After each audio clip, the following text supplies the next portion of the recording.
What's going on, you guys? Welcome back to my YouTube channel. A little bit different setup today.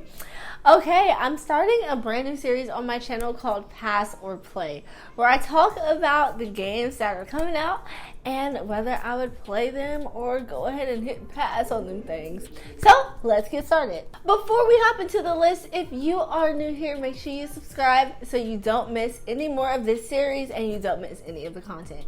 By the time this video comes out, this game will already be released from publisher Devolver Digital. It is Trek to Yomi, coming out on May 5th. It will be available on all platforms. This game is a samurai side-scroller, and it was at PAX East, so I didn't actually get to play it because of how many people were at the booth. However, it does look absolutely stunning.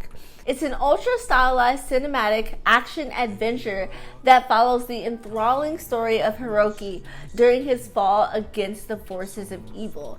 Experience his heroic return to make good on his failed promise to save the people he swore to protect. Now, for me, this game is very simple. If you didn't watch any of my streams, I loved Ghost of Tsushima, so of course, this game is getting a play from me. It looks beautiful. Look at this. Just look at the cinema shots. This beautiful black and white. The fighting style is exactly something that I think I would go for. So it's definitely something that is on my playlist and gets the first play of the series. Xbox fans, sorry about this one. This next game will be a PlayStation exclusive, but it is available on PC if you do have the capacity to play it. This is Salt and Sacrifice, available May 10th on PC on the Epic Games Store, and as I mentioned, coming out on PS5 and PS4. Now, if you remember Salt and Sanctuary, which came out in 2016, this game, Salt and Sacrifice, is the sequel to that one. As a marked inquisitor, you'll journey through the western frontier, pursuing, hunting, and obliterating the mages that roam the realm. Craft unique weapons and armor from the otherworldly flesh and bones of the mages that you destroy. Another cool fact about this game is it is also a multiplayer. It does have a little bit of multiplayer mode, so you can team up with other players online for co-op or fight in fast and chaotic PvP. Player versus player is also available in this title, which is actually pretty cool if you do say so yourself. It kind of gives me some Elden Ring vibes, but I hate to keep making comparisons to other games that have already come out, so I'll try to limit that as much as possible. However, for me, this game is going to be a pass. Unfortunately, it's just not the style that I typically go for. However, it does have some unique elements that you can craft, play with different classes, and also defeat mages if you're into that type of stuff. But as for me, I will go ahead and just be honest, this one is a pass. Next on the list is a game that does look pretty cool. I haven't actually played any of the games in this series, but the latest edition of the We Were Here series comes out, We Were Here Forever, on May 10th. It is available on all platforms, and as you can see here, this is the Steam page. Now, this one is a co-op puzzle game to escape a castle in a certain amount of time. That's simple, straight to the point. Grab a friend and try to get out before time runs out. In this edition, it does look like it's more of a spooky castle, so certainly interesting if you have a friend that you can play with. And if you don't, I'll be your friend. You know, we can play together because I don't always have people who like to play these type of puzzle games with me. So with that being said and with that in mind, this one is a simple play for me. I love puzzle games, love the idea that you can co-op with someone in a game like this. So for me, it's easy, simple, straight to the point. It is an absolute play. Now, one thing I do want to add is that I'm not sure if this one will be cross-platform or if any of the previous ones were cross-platform. Not necessarily Xbox to PlayStation, but maybe PlayStation to PC or even Xbox to PC or vice versa. So I think that would add another element to this game that would really make me want to play it. Either way, I don't think it's too bad that it's only for one platform, or maybe you can only play with people who also have PS5, also have Xbox or PC respectively. But still, would be curious to know that, because obviously that does open up the player pool pretty significantly. But either way, it's still a play. Sorry, Xbox fans, the next game also is not for you, but this one is really cool if you do have a platform that can access it, because it's actually like nothing I've ever seen before. The Centennial Case, a Shijima story, comes out on May 12th. Now, the writers of this game look like they have really put a lot of effort into it, and quite frankly, they even hired actors, like live actors, as a part of the story, which is so cool. I've actually never seen anything like it, so I think it's actually pretty dope. The Centennial Case of Shijima story is a new, unique mystery adventure game. The player follows a chain of murders which take place over the span of a century. 4 murders have been committed in 3 different time periods: 1922, 1972, and 2022. A player must explore these time periods, collect multiple clues, and solve a 100-year mystery. Now listen, if I heard somebody had murdered someone over the span of 100 years, I would instantly think they would be old, right? But when I look at the trailer, there are no old grandma, grandpa characters, so I don't think that's the case here. Maybe it's multiple murderers on our hands. I have no idea, but whatever the case is, this one gets the stamp of play for me. I love puzzles. I already said that before. Love mystery games, and I just think this one looks like it's so cool, and even could be a really fun game that you play collaboratively with friends if you have people over or anything like that. So if you're looking for a game that's really, really interesting, it kind of gives escape room vibes. Even when I watched the trailer, this one might be the one for you. Evil Dead, the game, comes out on May 13th, the next game on this list, and one you may have heard of before, not because it has dropped previous games along the lines of this popular TV series, focusing on 5 friends headed to a remote cabin where the discovery of a Book of the Dead leads them to accidentally resurrect the demons living in the surrounding woods. Now, it does seem like this game is coming out right around the time of the promotion of the film that is set to drop on HBO Max, Evil Dead Rise. So I think this is somewhat of a promotional experience, probably trying to capture a new audience. This one is going to be a pass. I'm not super interested in doing more fighting against the dead, zombies, things of that nature. So it kind of is already looking like something that we've probably seen before. And more than likely, if you've played an Evil Dead game once, you've probably played them all.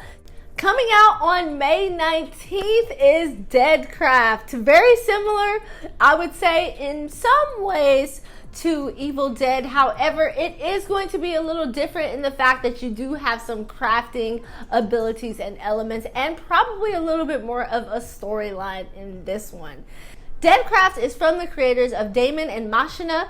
It sees you as a half-human, half-zombie protagonist, Reed, who must farm the dead to stay alive. You'll need to wield his inhuman zombie powers to fend off enemies while searching the wasteland for answers to what happened to the only man that he could ever trust. Now, in total honesty, again, like I said, I'm not super interested in zombie games. This one seems like it's a little less story driven as well. It does mention that there is somewhat of a campaign mode, but I think this game would be a lot more fun with friends.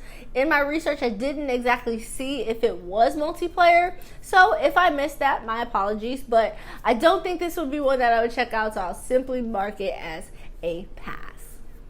Now, this next game, you guys, I'm actually hyped about, so you can already probably predict what my vote is going to be on this next one. Coming out also on May 19th, Vampire the Masquerade Swan Song. In this one, you'll play as 3 vampires harnessing their power, embracing their dreams, and facing their demons in a heart-pounding story in which your choices decide the fate of Boston. Now, this title claims to put a lot of emphasis on consequence. So the choices you make impact investigations, other characters, and the fates of the Boston Camarilla. Now, it's said that this game is not a sequel to Bloodlines. I was reading a little bit in the comments because it does look like it's a series that's very popular to some people.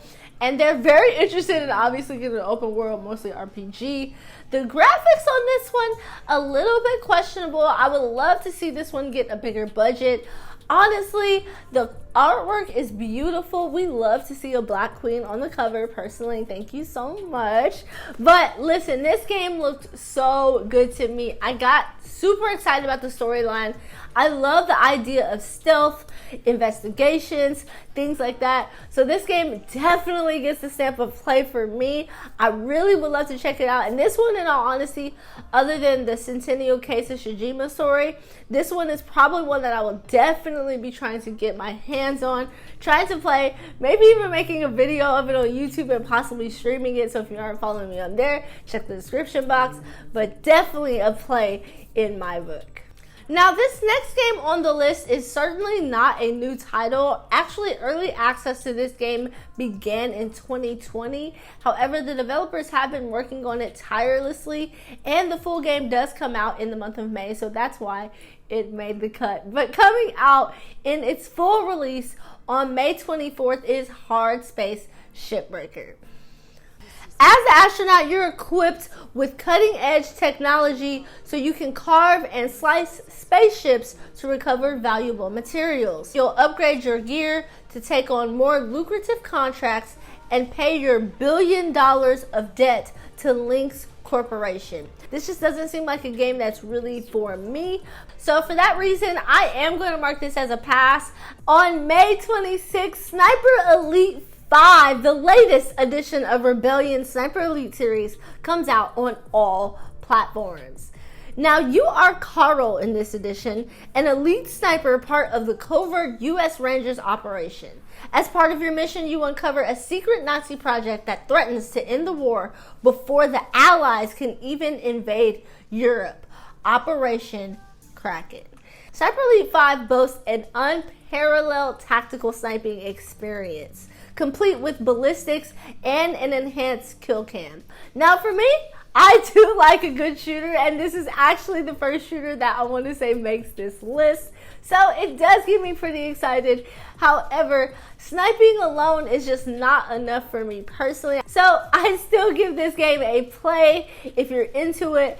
I know that around this time as well, Modern Warfare 2 just kind of teased something that might be coming out. So even though that one probably will come out in the fall, I think I might save my money for that in total honesty. But I still think that if you're into a shooter, you're lacking a good shooter, something that you really need to play, this one might be a good checkout for you. The final two games on this list are both coming out on May 27th, but this first one, my gosh, it brings out the nostalgia and the kid in me, so you can already tell how I'm feeling. Cal the Kangaroo is coming out on May 27th on all platforms. Cal the Kangaroo is a 3D platform with exploration, adventure, and mystery. So you'll join Cal as he embarks on an unforgettable quest to uncover the secrets surrounding the disappearance of his father, which is pretty sad actually. He looks like a pretty hype and excited kangaroo, and for him to have lost his father, what the heck? Bring his daddy back, okay? He'll traverse rich environments filled with hazards, puzzles, and foes. Each turn uncovers another clue as well as revealing a secret world bubbling under the surface. Now, this game is stunning. The colors are bright. It reminds me of old Banjo-Kazooie, maybe some Spyro, all of those, Crash Bandicoot, everything you name it. I love a good platformer, okay? And Mario as well. So this one is definitely getting the stamp of play for me. It's just overall brings the kid out in me, and I actually think I'm gonna get this one just to check it out. Maybe wait till it goes on sale a little bit, but definitely a game that I would love to get my hands on, play, and just overall just see how it goes.